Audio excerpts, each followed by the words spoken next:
On which of the following properties does the coagulating power of an ion depend? The ions of the opposite sign of the charge to those present on the surface of the particles cause the precipitation of the particles.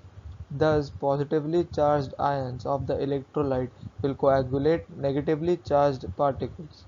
Similarly, negatively charged ions of the electrolyte will coagulate positively charged particles. The coagulating power of an electrolyte increases very rapidly with an increase in the valence of an ion or cation.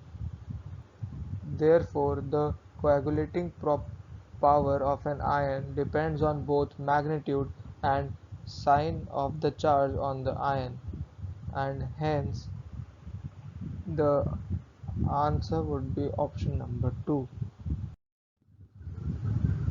Yes, the answer is option 2 is correct answer.